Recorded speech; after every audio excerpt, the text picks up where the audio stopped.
Hey there, Angry Archaeology. This is Kyle here over at Eaton Memorial Church. I just wanted to draw your attention to the church itself goes back to 1915 when it was completed. And it's an example named after Timothy Eaton there. And it's an example of a Gothic Revival movement of architecture. And archaeologists, we often look at buildings to tell a lot about the people who made them and about Gothic Revival architecture. So in the 20th century, they made churches like this out of this beautiful stone, made by on behalf of really the Eaton family. But if you see here, they blend medieval architecture into the building as a decorative element, but its origins go back to a military purpose. For example, you can see the tower here. That's an example of crenellation.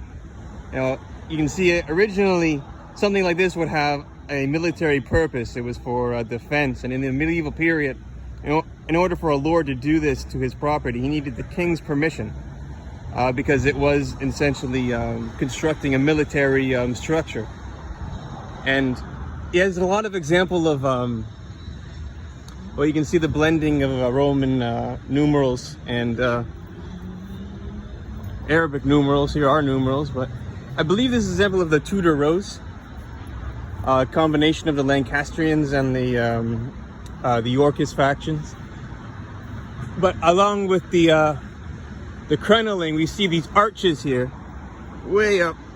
Now this is an example of a Tudor arch. It's sort of lightly curved and pointed, but this is sort of like a lightly curved archway. It's called the Tudor arch. It's very popular in the Gothic Revival movement.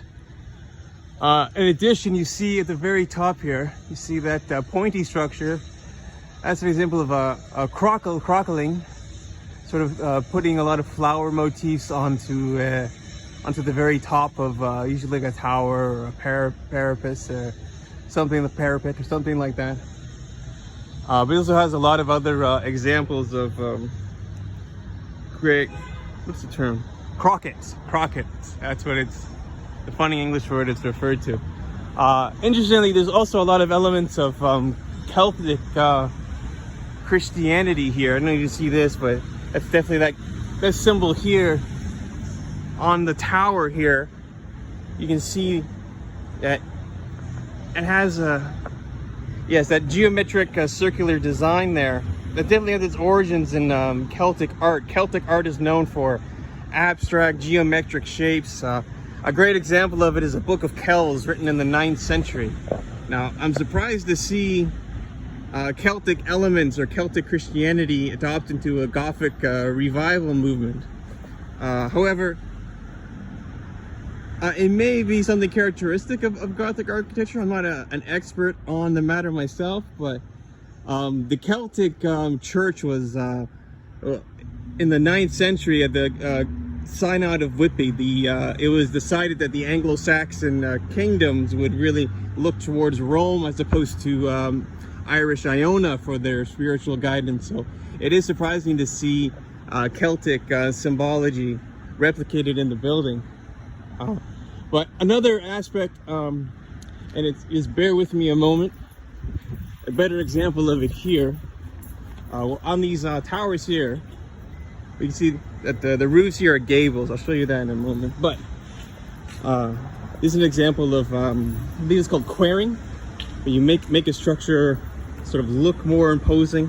It's for support, but it's also to make it look just more imposing. Here's another example of the Tudor archways, although this is a very decorative example of Tudor arch doors. Going over here, you get a better example. Now, an excellent example of stained glass windows at Timothy Eaton Church. Now, that symbol in the middle, it's referred to as a quatrefoil. It looks a lot like a cross. It's been elongated here to make it look more like a crucifix, a cross. But that symbology there, it doesn't actually have its origins in Celtic Christianity. It has its origins in the Syrian church, surprisingly enough. But It's not really surprising, however, because a lot of Christianity owes its origins to the Syrian Christian movement. Although this really, it would be like a quatrefoil would be, it looked a lot more circular, wouldn't be arched at the bottom. Well, this has been to make it look more like a cross, but the ecclesiastical architecture theme, it would have been just 4 circles referred to as a quatrefoil. It's excellent example. The gable roofs here, they're all made out of copper roofs, copper and bronze, I believe, because not all of it has been oxidized, but even the eaves here made out of copper. You can see more of the stained glass here. Some of the stained glass was made to commemorate the Eaton family, which is, in my opinion, a little sacrilegious, but whatever. They definitely had money. Here's an example of the gable roofs. Gable roofs are ones that come down like this. The English built their churches with gable roofs, but their every other type of building that the English built would be flat topped. However, the French built everything with a gable roof. So if you're ever in a place like Montreal or Quebec City, you can tell which buildings are older based on the style of roof that they have. Do they curve down like this, like a triangular, or are they flat top? Flat top equals English, gable roofs equal French, unless the building's a church, of course. Here's another example of this isn't pointy enough. There's no point here, so this isn't a Tudor arch.